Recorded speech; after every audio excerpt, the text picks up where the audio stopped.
dia, irmãos. Graças a Deus. Amém. Fica de pé um pouquinho. 13 até o 18. Evangelho de Mateus. 13 até o 18. Capítulo 16. 13 até o 18.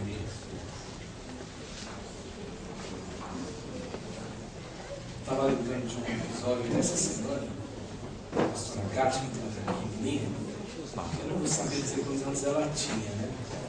E a gente estava falando de irmão mais velho, e assim, ela falou dos protetores, assim, se dependesse de mim da proteção do pastor aqui, ela estava, a menos que fosse um anãozinho que arriscava em cima dele, né? Se fosse um pouquinho o tamanho do Edson assim, eu falava que eu nunca tinha conhecido ela na vida. Mas eu me lembro de uma vez que a gente morava na Jacob Piato, lá do Baeta, só para quebrar o gelo aqui, meus irmãos, antes a gente ler a Bíblia.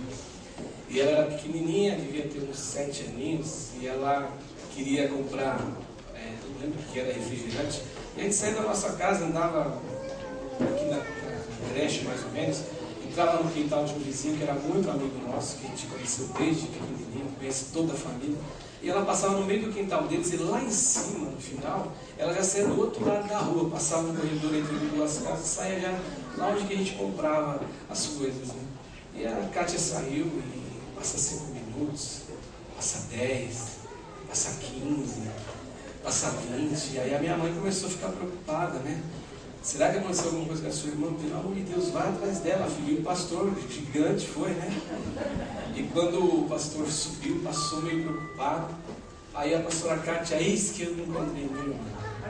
Ela estava assim, no cantinho da parede encostadinha, um cachorrinho pequenês, latindo para ela, e ela estava falando assim, chorando com lágrimas. Por favor, cachorrinho, deixa eu passar, eu preciso encontrar isso.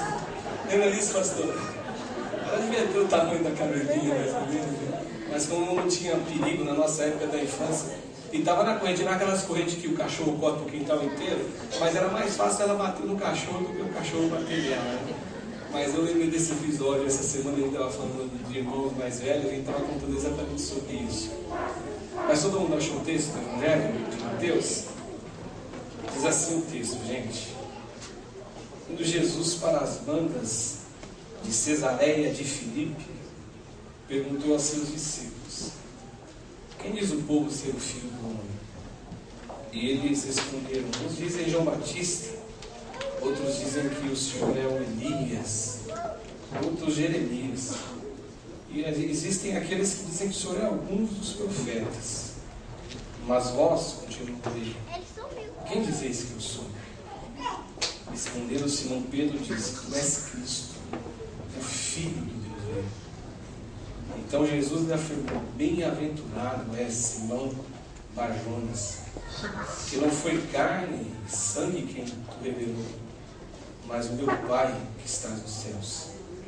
Também eu te digo que tu és Pedro, e sobre esta pedra edificaria a minha igreja, e as portas do inferno não prevalecerão contra ela. Só até aí, amém? Vamos orar, gente, em nome de Jesus. Senhor Deus e Pai, em nome de Jesus eu quero te agradecer, eu quero te louvar. A oportunidade que nós temos de estar aqui mais uma manhã na tua presença. Nós cantamos que o Senhor nos ama, nós cantamos que o Senhor é bom. E tudo isso é verdade, Pai. Nós cantamos que nós vamos correr para Deus, como o rio corre para o mar, e quando eu penso na letra dessa canção, eu penso que superficialidade não é para quem ama Jesus de verdade. Quem ama Jesus de verdade, ele não é só superficial. Ele quer ter experiências com Deus das mais variadas e das mais profundas possíveis. Eu quero te pedir que o Senhor faça assim com a gente. Que a gente esqueça, que a gente apague da nossa mente que o cristão tem que ser superficial. Mas do jeito que o Senhor nos ama, que a gente possa tentar amar o Senhor pelo menos um pouquinho, porque a nossa capacidade de amar vem do Senhor. Nós nunca vamos te amar na proporção que o Senhor nos ama, mas eu te peço, coloque amor em nosso coração pelo Senhor, pela tua palavra, pelo Evangelho de Jesus. Eu oro em nome de Jesus e te agradeço por todas as coisas, em nome de Jesus. Amém e amém. Pode sentar, gente, em nome de Jesus.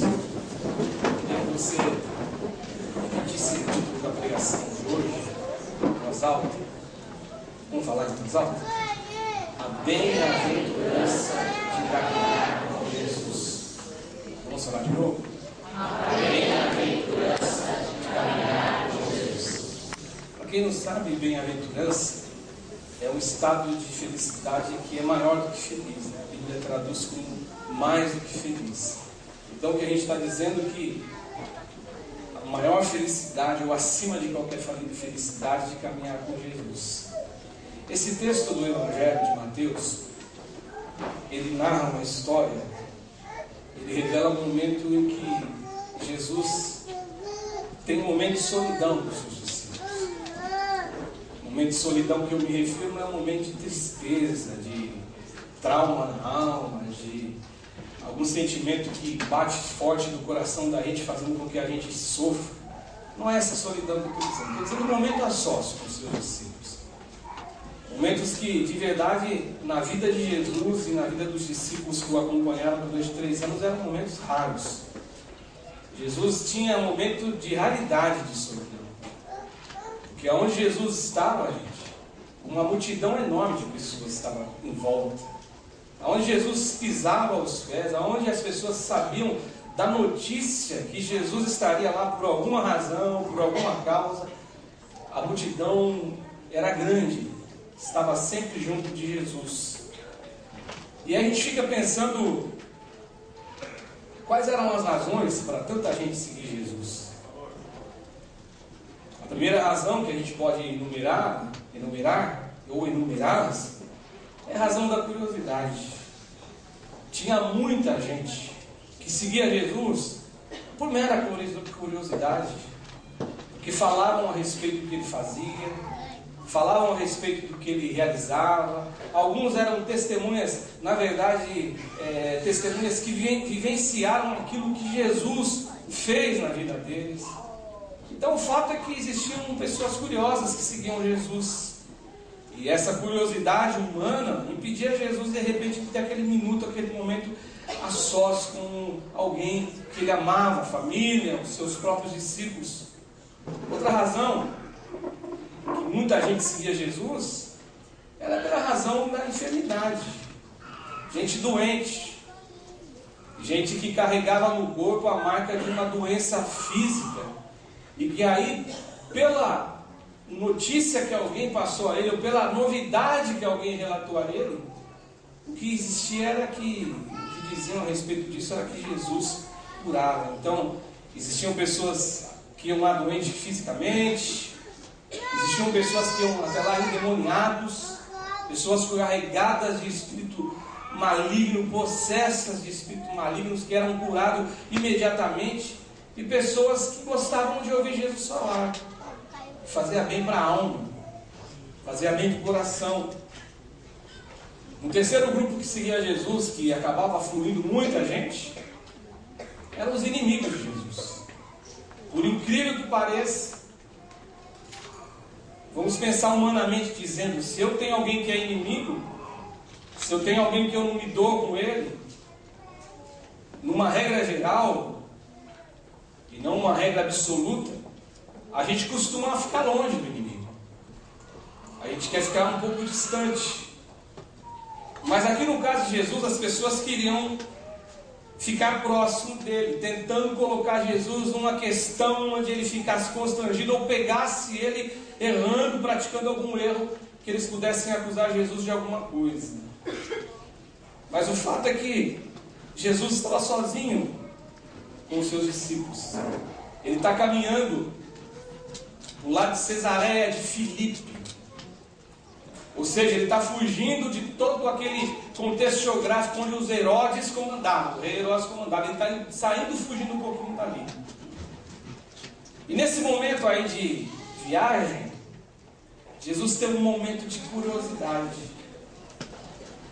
E aí Jesus chega para os seus discípulos e pergunta para eles o seguinte: eu quero saber de vocês o que o povo está dizendo a meu respeito. Qual é o impacto que a minha vida está causando na vida deles e o que eles estão pensando acerca disso? Quando Jesus pergunta, o que é interessante aqui é que geralmente quem pergunta isso é alguém que não conhece as coisas.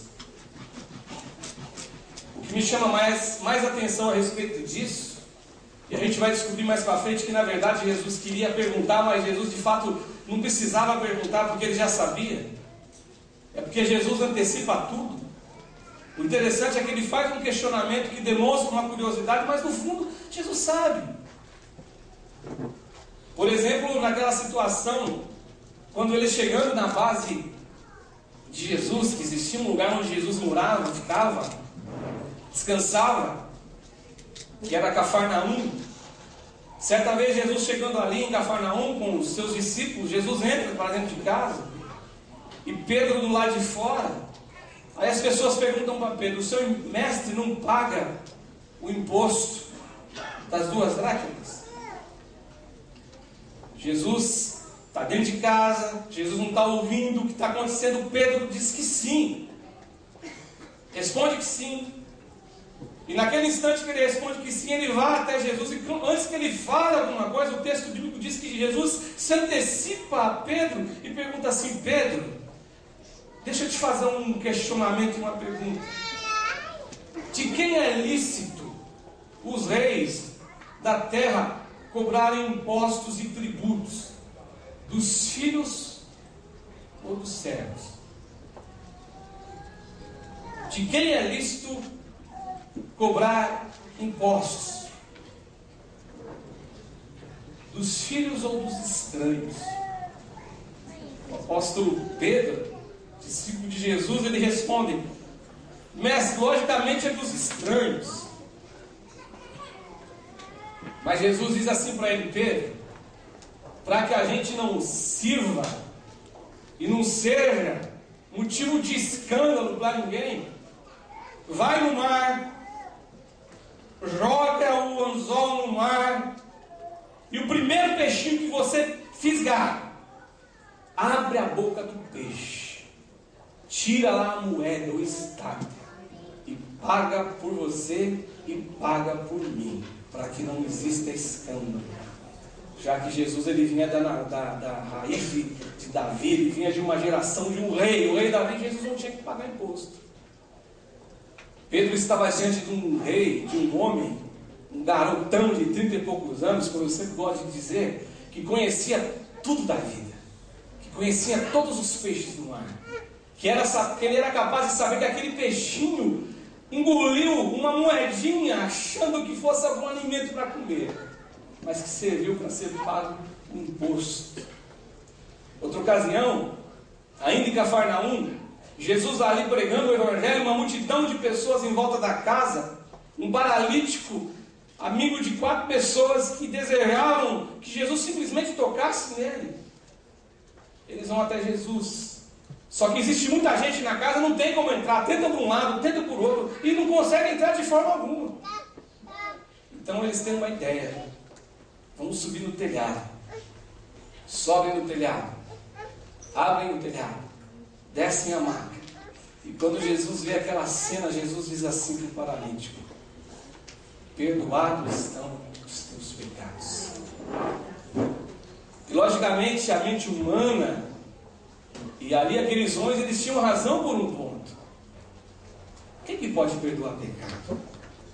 O pastor pode perdoar pecado? Algum ser humano pode perdoar pecado? Só tem um que pode perdoar pecado, é Deus. E eles arrazoavam isso na sua mente, no seu coração. Só que o Senhor Jesus, ele descobriu e imaginou não, ele ouviu os pensamentos do coração. Outra situação, só para mostrar para você que essa pergunta de Jesus, essa aparência de curiosidade, na verdade, não era curiosidade, ele queria ir mais fundo na questão. Quando os discípulos perguntam para ele assim, lá no Evangelho de Marcos: aonde o Senhor quer que a gente prepare a Páscoa para a gente comer a Páscoa? Quando da instituição da ceia do Senhor. Ele diz assim para Pedro e João: vá na aldeia. Quando vocês chegarem na aldeia, vocês vão encontrar um homem com um balde na mão, um cântaro de água. Vão seguindo eles, ou ele melhor dizendo. Na casa que ele entrar, vocês entram junto. Eles vão tomar um susto achando que é um assalto. Não é assalto. E você diga o seguinte para ele: o dono da casa, o meu mestre, pergunta onde é o lugar que ele vai comer a Páscoa. Curiosamente, ele antecipa um fato. Ele pergunta, ele diz algo que ainda não aconteceu, mas que vai acontecer. Você está diante de um Deus, meu irmão, que conhece todas as coisas. Seja Marcos, fazendo barulho aqui. Está ouvindo, pastor? Está ouvindo, pastor? Não? O pastor está sensível ao barulho? Está fazendo barulho, né? É o ventilador? Ah, então deixa o ventilador aí soprar sobre os irmãos. Mas eu acho que parece que é aqui, ó. Ó, é aqui, ó.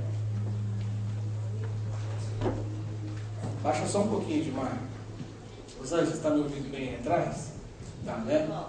É alguma coisa que está dando uma microfonia, está dando uma reverberação aqui na frente, nessa caixa aqui. Portanto, gente, Jesus sabia de tudo. Agora, vamos para as respostas do povo. Quem dizem ser o Filho do Homem? Primeiro eles dizem o seguinte: é João Batista. João Batista é aquele que havia acabado de morrer. Tinha sido degolado. Tinham levado para a cabeça de João Batista num prato. Jesus é contemporâneo de João Batista. Uma resposta estranha. Talvez João Batista encarnou. O que aconteceu com João Batista? Mas falaram, é João Batista. Ou talvez a semelhança de João Batista. Outros disseram assim, é Elias, um grande homem do passado. E outros disseram assim, alguns dos profetas de Jeremias. Agora, essas três sugestões, João Batista, ressuscitado dos mortos, um segundo Elias que surgira, ou talvez um segundo João Batista e um Jeremias, essas respostas, elas tinham pelo menos duas coisas em comum. A primeira coisa que eles tinham em comum é que eles identificavam Jesus, essa turminha, o povo que fala que Jesus era João Batista, ou era Elias, ou era Jeremias. Eles identificavam Jesus simplesmente como um vulto do passado, como alguém que foi um vulto importante no passado.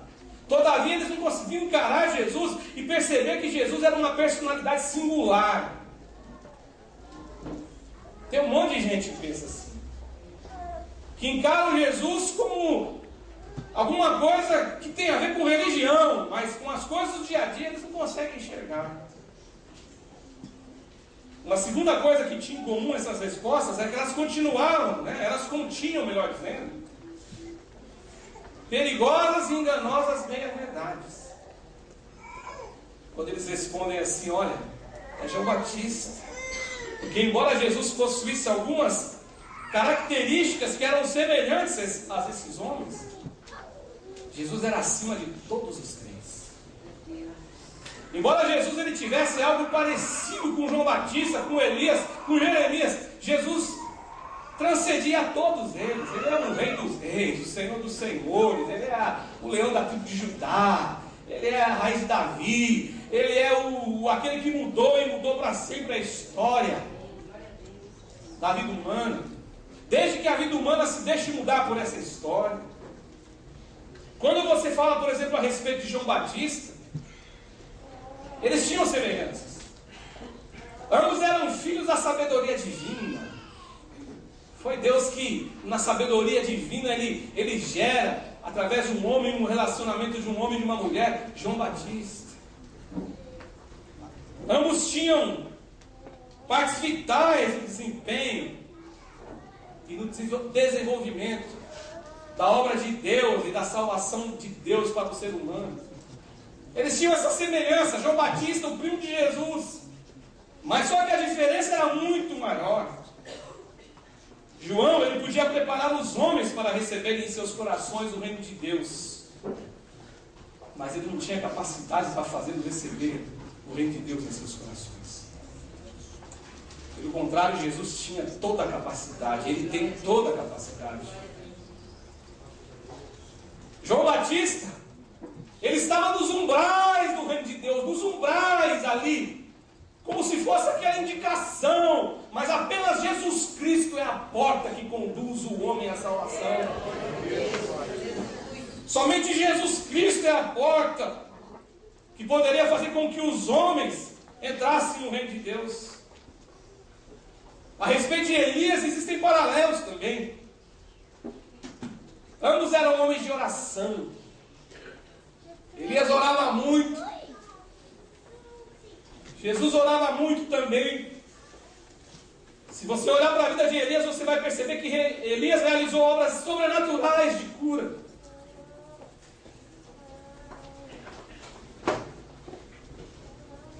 O Senhor Jesus também realizou obras sobrenaturais de cura. A gente lembra da vitória de Elias contra os profetas de Baal e tantas vitórias que Elias realizou através do poder de Deus. Só que as vitórias de Elias foi pela força física. A vitória de Jesus, por outro lado, estava destinada a ser ganha pelo derramamento do próprio sangue, do sangue de Jesus que foi derramado na cruz do Calvário por mim, por você, produzindo vida ao mundo. Jesus derramou o seu próprio sangue. O que é interessante é a gente olhar para essas três informações. E agora ele fala de Jeremias. O povo está dizendo que o Senhor é Jeremias. E Jeremias, comparando com João Batista, comparando com Elias, ele é o que mais se aproxima do homem Jesus. Isso porque Jeremias é aquele cara que quando você vê a história de paciência de Jeremias diante daquilo que ele ia sofrer sem precisar sofrer, ou seja, sofrimento imerecido. Jeremias é aquele profeta que ele profetiza o que Deus manda, e existe um falso profeta que diz o contrário. E ele é tido como traidor, porque ele profetizava a palavra de Deus, e a palavra de Deus em relação à profecia de Jeremias não era muito boa de se ouvir. É quando o pastor vai te aconselhar e diz assim: você está indo por um caminho errado, e se você for por esse caminho, você vai para um buraco. Mas tem o outro que fala assim: não, você é de Deus, Deus te ama, Deus é misericordioso, pode ir nessa baladinha evangélica que você anda, que você vai conseguir. É o cara que fala o que você quer ouvir. Você está tendo um amante no relacionamento, mas vem lá um profeta lá dos quintos dos infernos e diz para você: não, Deus é amor, e se você ama amante e ama mulher, você pode ficar bem, porque amor vem de Deus, e tudo que ama é nascido de Deus. Você acha que eu estou brincando? Já vi gente dizer isso. E Jeremias dizia assim: olha, vocês têm que se entregar lá na mão do rei da Babilônia, porque se vocês não se entregarem, o negócio vai ficar feio para você. E vinha um profeta que dizia assim: não, Lu, olha, Deus é com a gente. Era mentira, o povo estava em pecado. Só que quando a gente olha para Jesus e para Jeremias, qual é a diferença entre os dois? Jeremias era apenas um profeta. Jesus era um rei dos reis.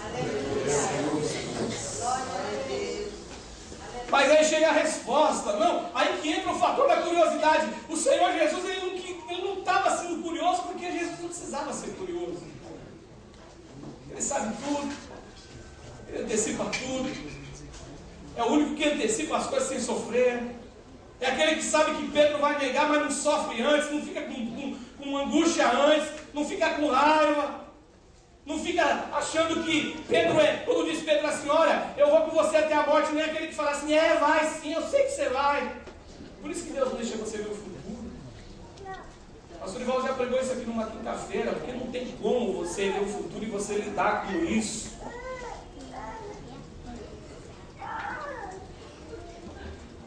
Jesus é aquele que conhecia tudo, então Jesus sabia da resposta. Pedro da minha. Agora a pergunta que Jesus faz para eles, então, para os discípulos: e vocês? O que vocês estão dizendo ser o Filho do Homem? Aí Pedro responde assim: tu és o Cristo. Tu és o Messias, em outras palavras. Tu és o ungido de Deus. Tu és aquele que o profeta Jeremias, os profetas de todo o passado disseram que viria para mudar a história, que viria para trazer libertação. Tu és o Cristo ungido de Deus. Tu és o Filho do Deus vivo. Tu não és só um profeta qualquer, você não está na fila de um profeta mais que surgiu. Tu não és um profetinho caristia que surgiu aonde, seja lá onde for, tu és o Cristo encarnado, o Deus vivo, o Deus que se fez carne, habitou entre nós.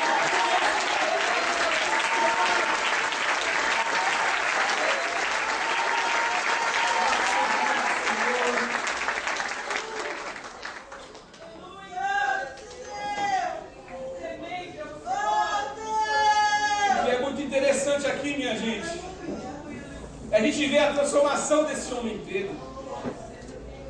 A gente percebe que ele, Pedro, ele tem um encontro com Jesus a primeira vez. Esse encontro, apesar de ser uma mudança que foi acontecendo paulatinamente, não foi uma mudança que foi radical, porque eu me lembro que até um dia Jesus disse assim para Pedro: quando você se converter, ele não era ainda convertido da maneira que tinha que ser. Só que Jesus, ele tinha ciência a respeito da confissão de Pedro. E quando Pedro fala isso: tu és o Cristo, o Messias, o ungido, o Filho de Deus, o Senhor Jesus tinha a ciência que aquilo não era o impulso do momento, aquilo não era o impulso da emoção, da canção que cantou, da bateria que tocou, do teclado que fez um acorde lindo que tocou a alma, da canção, da voz do cantor que tocou no coração profundamente, ou de alguma coisa que mexeu com a tua emoção. Jesus tinha essa ciência que isso não era só um impulso, não era uma opinião, não era um expressar de uma opinião de segunda mão. Quando ele disse assim: olha, quem te revelou isso não foi carne, não foi sangue. Você não ouviu isso de uma outra criatura, de uma outra pessoa. Você não ouviu isso nem dos seus amigos discípulos. Você não ouviu isso de ninguém, mas o contrário. Desde o dia que Pedro se prostrara diante de Jesus, quando o Senhor Jesus o chama para ser discípulo, de ser pescador de homens, e quando ele está ali pescaram a noite inteira, no capítulo 5 de Lucas, a pesca milagrosa, e ele está ali pescando, e pesca a noite inteira, não pescaram nada, e Jesus chega e fala assim: joga a rede à direita do barco. E aí Pedro diz assim: mestre, nós pescamos, ainda sem ser discípulo, a noite inteira, só que a gente não pegou peixe nenhum, mas sobre a tua palavra eu vou lançar a rede. E quando eles lançaram a rede, vieram muitos peixes. E quando acontece isso, Pedro é compelido a dizer: Senhor, retira-te de mim, porque eu sou pecador. Contudo, a despeito dessa relutância, o apóstolo Pedro, ele vira-se de forma irresistível, e ele é levado a atender o chamado de Jesus, que ele seria pescador de almas. Deixar a rede, deixar os barcos, deixar tudo que fazia parte da profissão dele para seguir Jesus. Durante todo o tempo que Pedro testemunhara, gente, as obras do Senhor Jesus, ele ouviu as palavras de Jesus, palavras de vida eterna, palavra que é refrigério na alma, palavra que muda a alma, que muda o coração. Isso levou Pedro na caminhada que ele tinha com Jesus, chegar ao tal ponto de quando o povo dizia assim: você é João Batista, você é Elias, você é Jeremias, você é qualquer um dos profetas. Isso levou Pedro a declarar: o Senhor é o Filho de Deus vivo, Messias, o esperado, ungido. Agora, gente, o que a gente pode aprender com essa passagem do Evangelho? O título da pregação é a bem-aventurança da caminhada com Jesus. De caminhar com Jesus. O que eu aprendo com isso, pastor? Que essa história tem a ver comigo, essa historinha, não no sentido pejorativo, mas essa historinha carregada de graça, de misericórdia, de poder, de um Deus que ama tanto, como a pastora Cátia falou, e ama de modo incondicional, ama não porque eu sou bom, e muito forte, por exemplo, que a pastora fez, a comparação que ela fez, porque o homem só sabe fazer isso. Eu sou bom em relação àquele cara que matou, eu sou bom em relação àquele que traiu. Agora, diante de Deus, todos nós somos instituídos da graça. Ninguém tem direito a nada, ninguém é melhor do que ninguém. E se você é salvo por Jesus, não adianta você ficar andando com o nariz empinado, guardando isso só no teu coração, não falando para ninguém, e olhando para o pecador e se sentindo muito melhor do que ele. Mais ou menos como aquela parábola da oração, onde aquele cara fica orando, dizendo assim: olha, eu não sou que nem esse cidadãozinho que é pecador, eu sou bom. E o outro fica orando de cara no chão, chão, não olha para o teto, não olha para os céus e diz assim: ser propício para mim, que eu sou um pecador, esburra o peito e fala: eu sou pecador, eu preciso da tua graça, eu preciso do teu amor, eu sou um zero à esquerda, mas o Senhor entra na minha vida muda. Aí pergunta: qual dos dois desceu justificado?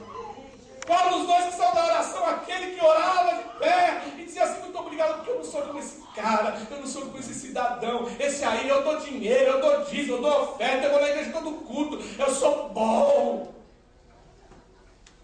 Você não é ninguém, meu amado, eu não sou ninguém. Nós somos fruto de um amor e de uma graça, que é uma graça avassaladora. Nós somos fruto disso. A primeira lição que a gente aprende desse texto é que caminhar com Jesus de verdade, não só ir na igreja aos domingos, sem compromisso nenhum. Como a pastora falou, de segunda a sábado eu não quero nem saber, que se dane. Eu sou o fulano de tal. Na igreja eu coloco a máscara do crente. Na igreja eu até levanto a mão assim, na igreja eu até danço, na igreja eu até faço coreografia, mas eu não estou falando disso. Agora, quem caminha com Jesus de verdade, esse caminhar vai proporcionar para a gente direção e discernimento das coisas de Deus. Isso está no versículo 16, quando a Bíblia diz assim que Pedro responde, 13 ao 16, mas principalmente no 16, tu és Cristo, o Filho do Deus vivo. O que é interessante aqui, gente, é que as respostas acerca do povo, acerca de Jesus, demonstram desconhecimento total de Deus. Tem muita gente que anda vagando por aí achando que conhece Deus, mas não conhece Deus. Quando você vai aprofundando um pouquinho mais lado a lado da pessoa, você vê que a pessoa não é isso. A pessoa vem na igreja, eu tenho contato com pessoas assim, gente. Vem para a igreja, tudo certinho, tudo programadinho, é todo domingo na igreja, mas é só aquilo e acabou. É só isso que eu dou. Eu não estou dizendo aqui de quem trabalha de domingo, não. Eu estou dizendo daquele cara que tem condição de estar na igreja, de estar na presença de Deus, mas ele fala assim: o que eu vou de domingo basta. Eu discipulava um casal com a minha esposa. No começo estava tudo bem, tudo bacana, tudo legal. A pessoa sempre: olha, pastor, conta comigo. Olha, fala para o pastor Rivaldo, conta comigo. Ou precisar de mim, olha, conta com a gente. Só que com o passar do tempo a gente foi percebendo uma mudança. E a gente percebe, não tem jeito. E um dia a pessoa disse assim para mim e para minha esposa: olha, eu não concordo muito com o que vocês ficam pregando de domingo, vocês falam sempre as mesmas coisas. E aí eu contei até 10 para não perder a cabeça, né? Mas brincadeira, a gente não sabe que não é do homem isso. Não é do ser humano isso. Isso é afronta do inimigo. Eu disse assim para essa pessoa: minha irmã, eu não entendi o que você está dizendo. Ela falou assim: você repete tudo a mesma coisa e eu sou daquele tipo, pastor. Uma vez basta. Falou uma vez, está falado. Eu bato continência. Eu disse assim: dependendo do ângulo que você está me dizendo, eu falo glória a Deus. Você, dependendo do ângulo que eu olhar, eu falo assim: desastre. Pensando no meu Deus. Mas eu entendi o que ela estava dizendo. E eu perguntei assim para ela: minha filha, diga para mim uma coisa. Quantos dias te basta para você adorar a Deus com intensidade, verdade, amor, paixão? Quantos dias te basta? Ela falou: para mim um dia só. Eu disse assim para ela: então, se isso for verdade do teu coração, não faça isso. Mas faça com toda a intensidade. Se é que um dia para você, ela quer dizer um culto, um culto ela quer dizer. Na verdade, essa pessoa conhecia tudo de Deus, menos Deus. Conhecia a teoria, conhecia a prática, respondia as perguntinhas do discipulado, tudo bonitinho, tudo bacaninha. Era até legal que ela dizia assim, às vezes o marido falava assim: olha, eu estava meditando, eu estava pensando. Ela falava: o quê? Você colou a minha resposta? Como eu estava pensando, eu estava meditando? E a gente se divertia, era até engraçado. E aí, eu pergunto para você, onde que está essa pessoa? Não caminha com Jesus, caminha com a religião, caminha com a igreja, caminha com a placa, caminha com o pastor, caminha com o irmão que toca, caminha com o cantor que ministra, que eu gosto, isso que eu gosto, mas não conhece Deus, não caminha com Jesus Cristo. Como os discípulos de Jesus, o que é interessante, que como os discípulos de Jesus, esse povo aqui viu cura. Esse povo viu Jesus curar, esse povo viu Jesus ressuscitar algumas pessoas, esse povo viu tudo isso. Todavia, não tiveram uma capacidade, e faltou uma capacidade imensa de enxergar que aquele garotão de 30 anos, aquele garotão que estava ali, o filho da Maria, o filho do José, que muitas vezes foi ridicularizado pelo que aconteceu, aquele garotão que foi chamado frente a frente com pessoas de filho de prostituição. Nós temos um pai que é Abraão, que é Deus, você é filho de prostituição.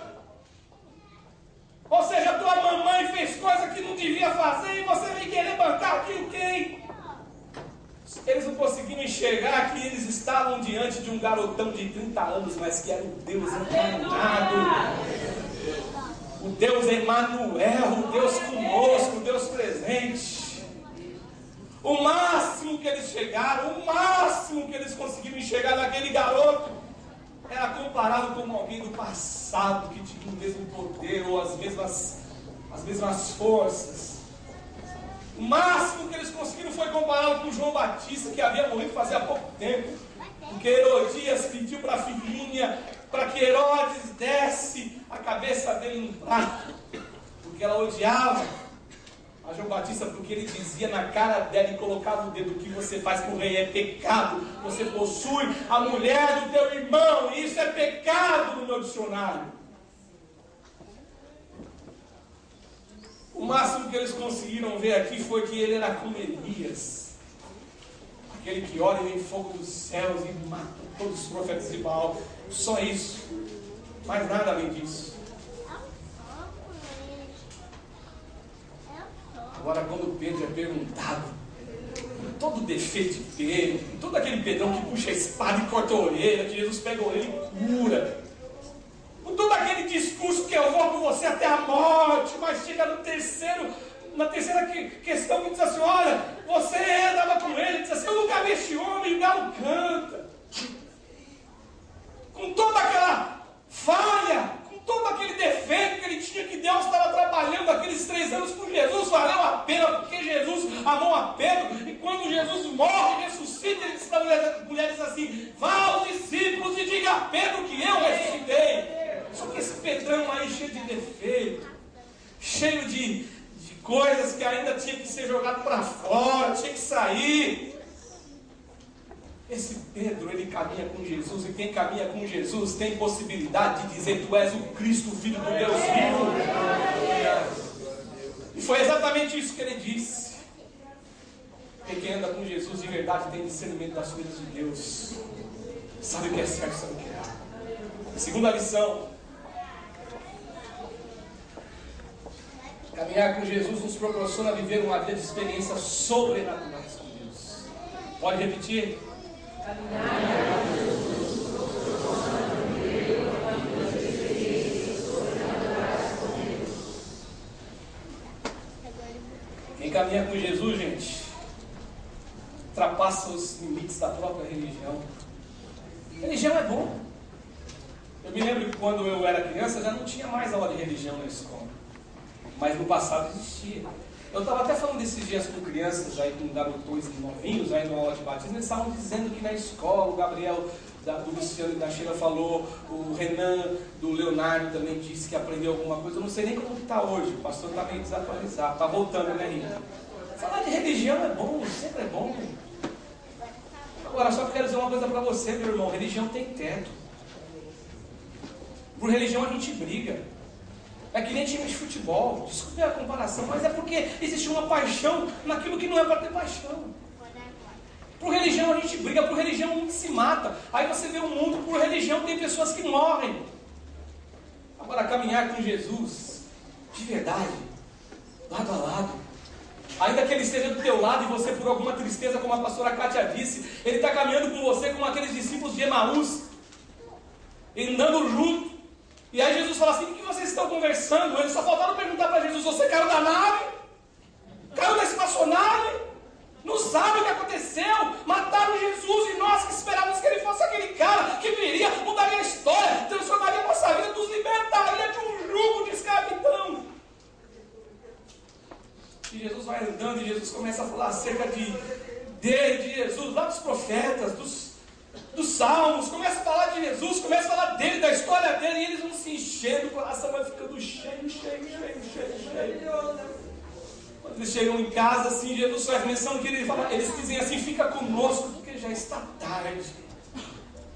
Jesus então pega o pão e ora e dá graças a Deus, e diz assim: Pai, muito obrigado. Aí eles conhecem Jesus desaparece.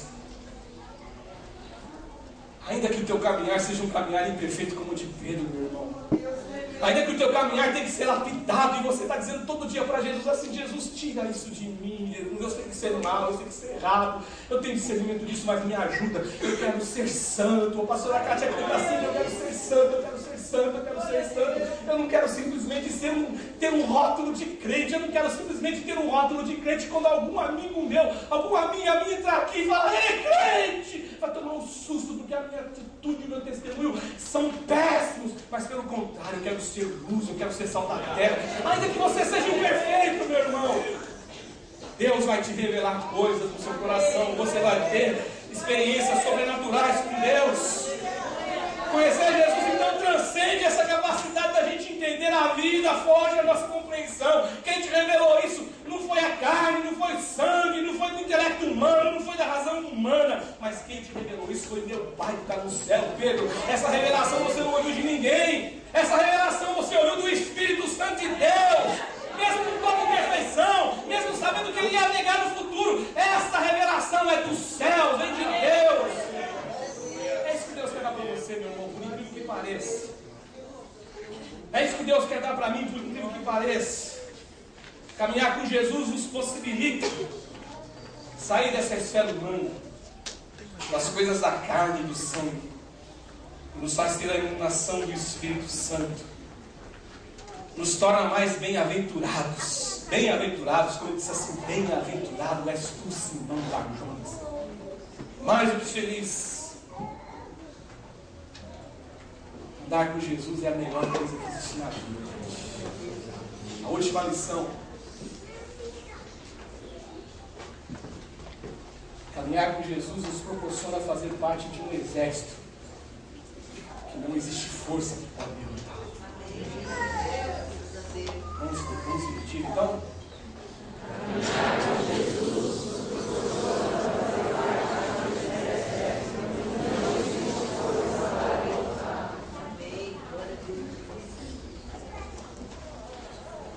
Jesus se dirige a Pedro,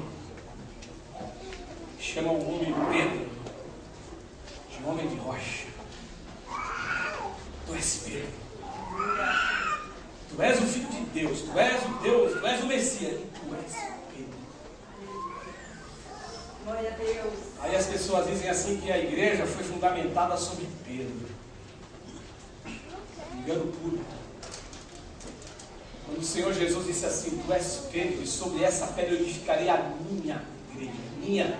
A igreja é minha, as ovelhas são minhas, as almas são minhas. O máximo que eu dou a você é você fazer parte desse contexto que é muito bom para você e para todo ser humano que prega o Evangelho. Isso é maravilhoso.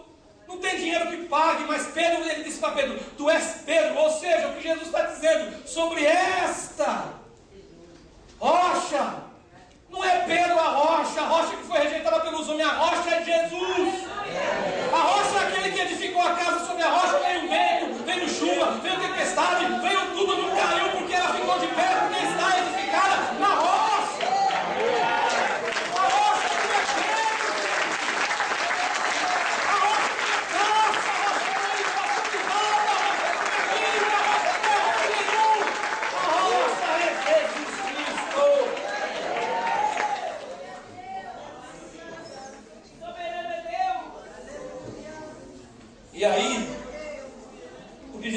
dizendo aqui para Pedro, ele esclarece: a fé que você expressou é a rocha sobre o qual eu vou edificar a minha igreja. Tu és Cristo, Filho do Deus vivo, Messias, esperado, o ungido de Deus. É sobre essa rocha que eu edifico a minha igreja. A igreja do Deus vivo é aquela igreja que nem o poder da morte pode derrotar Jesus, nem o poder do inferno. Portanto, se a igreja está edificada sobre Jesus, só Jesus pode salvar, só Jesus pode transformar, só Jesus pode mudar. O interessante é que diz assim: as portas do inferno não vão prevalecer contra a igreja do Evangelho, a igreja de Jesus. Uma vez eu ouvi um pastor pregar, e eu vou confessar uma coisa para você, meu irmão.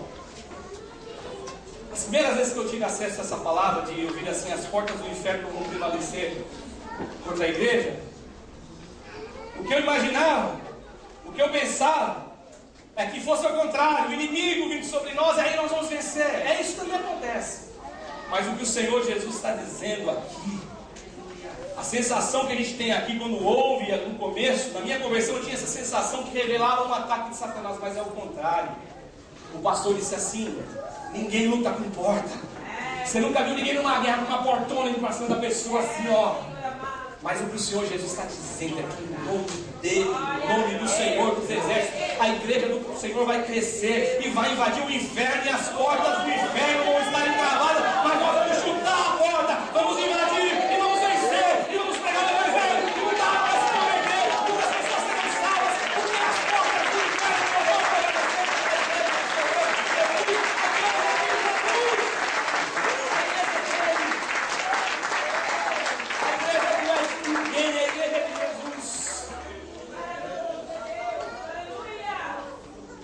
Se a igreja for edificada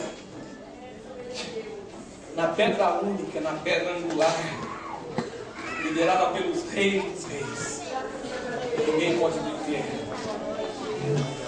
o poder dessa igreja. Para a gente terminar, eu só quero dizer uma coisa para você: andar com Jesus é muito. Eu não digo ser religioso não, meu amado. Eu digo andar com Jesus todo dia, acordar todo dia, saber que você é pecador, e acordar todo dia e dizer assim: Senhor, muito obrigado por essa manhã de vida, por esse sol bonito. Como a minha esposa dizia vindo para cá, que eu gosto do sol. Como o sol faz bem para a alma. Como diz Eclesiastes, é agradável aos olhos humanos ver a luz do sol. Mas saber que quando está chuva também, ou quando está sol, a misericórdia do Senhor se renova cada dia, naquela manhã.